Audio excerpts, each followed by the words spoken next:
एक मस्जिद में चद्दर चढ़ाने के बाद मुझे जो सुकून मिला जी, तो नल जल पानी व्यवस्था की भी आपने बात की।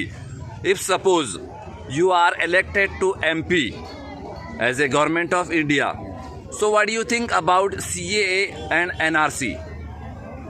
देखिए, मेरा ये मानना है, अभी आपने ये ऐसा सवाल किया है जी, ये गई है कुछ सवालात के अच्छे मीठे और बड़े खूबसूरत अंदाज में इन्होंने जवाब दिया है।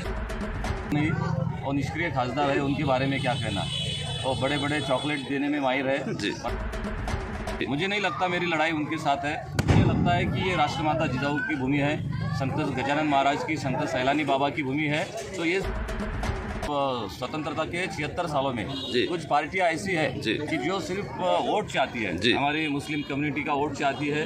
और और जो मैनिफेस्टो की बात की आपने, जी, जी, जी। मैं 27 अगस्त को मैंने एक इंटरव्यू दिया था। जी। जनता जाहिरनामा, पीपल्स मैनिफेस्टो। जी, जी। पार्टियां पार्टी मैनिफेस्टो लाती है, मैंने पीपल्स मैनिफेस्टो लाया था। उसमें मैं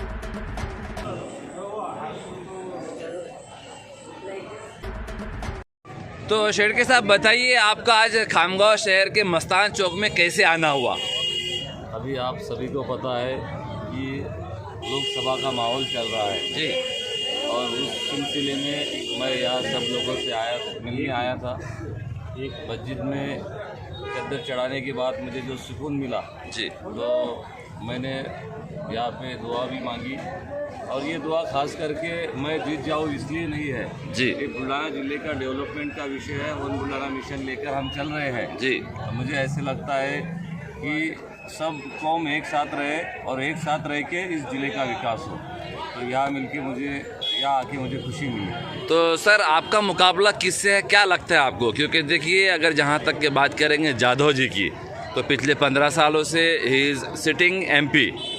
तो व्हाट डू यू थिंक, आप क्या सोच रहे हैं कि इतने सालों में इन्होंने क्या कार्य किया जिसके अगेंस्ट में आप लड़ रहे हैं? देखिए, उनके साथ लड़ाई मुझे बिल्कुल होगी ऐसे लगता नहीं। और निष्क्रिय खासदार है, उनके बारे में क्या कहना। और बड़े बड़े चॉकलेट देने में माहिर है जी। 15 सालों में ना उन्होंने विकास किया, ना जनता के साथ संपर्क रखा। आप भी देख सकते हो कि वो कभी मस्तान चौक में आए होंगे, ऐसा तो किसी को लगता नहीं। जी। ये पूरे ज़िले की बात है कि उन्होंने संपर्क में वो बिल्कुल जीरो है, विकास में बिल्कुल जीरो है। जी। मुझे नहीं लगता मेरी लड़ाई उनके साथ है। मुझे लगता है कि ये राष्ट्रमाता जिजाऊ की भूमि है, संत गजानन महाराज की, संत सैलानी बाबा की भूमि है। तो ये भूमि को आज भी बैकवर्ड डिस्ट्रिक्ट कहा जाता है। जी। तो ये जो कलंक हमारे ज़िले के माथे पे है जी। उसे मुझे मिटाना है। तो जी। मुझे लगता है कि जो मेरी लड़ाई है तो वो कलंक मिटाने में मैं उसमें काम करूंगा, ना कि किसी आदमी के साथ मेरी लड़ाई होगी। तो सर, मैं एक सवाल और मेरे जहन में आ रहा है, मैं जानना चाहता हूं कि आपका मैनिफेस्टो क्या है, ये भी मैं जानना चाहता हूं। और ख़ास तौर पे आप मुस्लिम बहुमूल्य एरिया में फ़िलहाल आए हैं, एक परिसर है जिसकी आबादी तकरीबन मुस्लिम की अच्छी खासी है, उसी क्षेत्र में आप हाजिर हुए हैं। तो क्या सोचते हैं आप, क्या करना चाहते हैं मुस्लिम्स के लिए? आपने अभी दो बातें पूछी मुझसे। एक पहली बात मैं ये कहना चाहूँगा, मेरे जो तमाम मुस्लिम भाई बहन हैं जी, हम देखते आ रहे हैं कि बहुत मतलब स्वतंत्रता के 76 सालों में जी। कुछ पार्टियां ऐसी है जी। कि जो सिर्फ वोट चाहती है, जी। हमारी मुस्लिम कम्युनिटी का वोट चाहती है और किसी का हमें खतरा दिखाती है जी। कि इन लोगों के कारण हमें खतरा है। जी। आगे की पार्टी भी वही काम कर रही है। जी। ये दोनों जो आपस में भिड़ने वाली पार्टियां, ये सब हमें खतरा दिखाती है। पर मुझे ऐसे लगता है कि मेरे मुस्लिम भाई और बहनों के लिए एक पहली मेरी जो कोशिश रहेगी कि युवाओं के लिए रोज़गार उपलब्ध कराया जाए, जी। मुहैया रोज़गार हो, अच्छी आरोग्य सुविधा मैं मुहैया करा सकता हूँ, तो वो मेरे लिए ख़ास बात रहेगी। और जो मेरी बहनें हैं कि उन्होंने अच्छी खासी पढ़ाई करनी चाहिए जी, वो मेरा काम रहेगा। और जो हमारी कौम है, मुस्लिम कौम है, तो वो आगे चल के मेन स्ट्रीम में आए। जी, आप समझ सकते हो कि वो मुख्य प्रवाह में वो हमारी मुस्लिम कम्युनिटी आनी चाहिए। जी। उनका आर्थिक स्तर बढ़ना चाहिए, शिक्षा के मामले में भी बढ़ना चाहिए, रोजगार के मामले में बढ़ना चाहिए। उनका आर्थिक स्तर बढ़ाना। जी। और जो मैं घूमता हूँ पूरे जिले में, जी, देउलघाट है, जी। रोहिणखेड़ है और जी। अब मस्तान चौक जी। है। इतने सालों से लोग यहाँ पे लोक प्रतिनिधि बन के चुन के आते हैं, जी। लेकिन छोटी छोटी जो फैसिलिटीज़ है, जी, जी। रोड चाहिए, नालियाँ चाहिए, अलग अलग अच्छे मोहल्ला क्लिनिक चाहिए, जी। तो वो बारे में मैं काम करना ज़्यादा ज़रूरी समझता हूँ। और जो मैनिफेस्टो की बात की आपने, जी जी जी मैं 27 अगस्त को मैंने एक इंटरव्यू दिया था। जी। जनतेजा जाहिरनामा, पीपल्स मैनिफेस्टो। जी, जी। पार्टी मैनिफेस्टो लाती है, मैंने पीपल्स मैनिफेस्टो लाया था। उसमें मैंने एक बात कही थी कि बैकवर्ड डिस्ट्रिक्ट ये कलंक हमें मिटाना है। जी। यहाँ पे अलग अलग तीर्थ क्षेत्र, जल प्रकल्प, ये सब हम जुड़ सकते हैं। मतलब सिंदखेड़ राजा है, लोनार है, जलगांव जामोद जी, है, जी, जी। सैलानी बाबा का दरगाह है, गारणगांव का बुद्ध विहार है, जी, शेगांव है। जी। एक रिलीजियस हेरिटेज कॉरिडोर बन सकता जी, है। जी। सीड हब यहाँ पे बन सकता है। जी।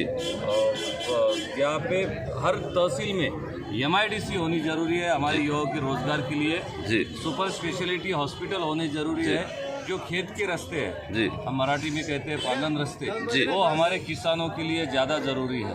जी। तो शिक्षा, आरोग्य, सिंचाई, इसमें मैं काम करना चाहूँगा। ये मेरा मैनिफेस्टो। सर, आपने बड़ी अच्छी अच्छी बातें कही है। देखिए, जितनी भी राजनीतिक पार्टी है, आपने सिरे से उसको नकार दिया और कहा है कि मुस्लिम जो है तो एजुकेशन में आगे आना चाहिए। नल, जल, पानी व्यवस्था की भी आपने बात की। If suppose you are elected to MP as a government of India, so what do you think about CAA and NRC?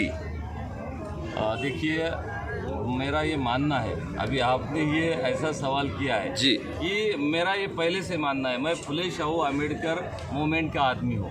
तो मुझे लगता है कि जो भी कौम हमारे देश में है, तो ये हम सब यहाँ के नागरिक हैं जी। और हमें सबको बराबरी का हक मिलना चाहिए। जी। मतलब आप कहते हो कि इस कौम को अलग हक और इस कौम को अलग हक, वो मैं नहीं मानता। जी। मेरा कहना है, मतलब मैं सीधी बात रखूँगा OCA और NI के बदले कि हिंदू मुस्लिम को बराबरी का हक मिलना चाहिए। ये मेरा मानना है। Thank you for joining with us. खबर खानगांव से बहुत धन्यवाद सर आपका। Thank you.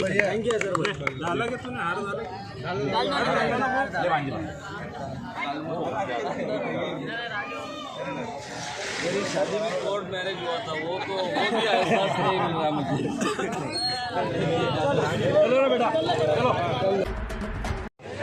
तो ये है शेड़के साहब जो MP के इलेक्शन के लिए खड़े हैं, लोकसभा के लिए खड़े हैं बुल्ढाना क्षेत्र से।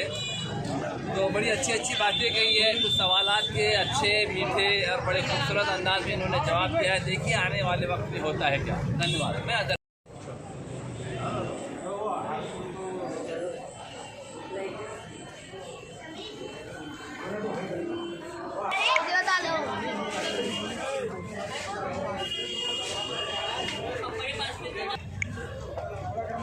वो आगे ले ले। शुरू आराम से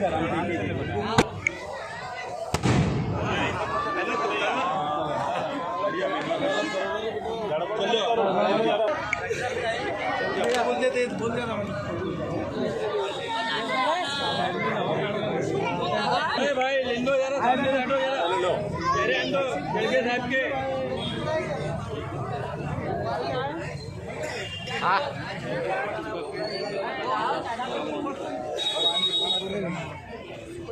चलो।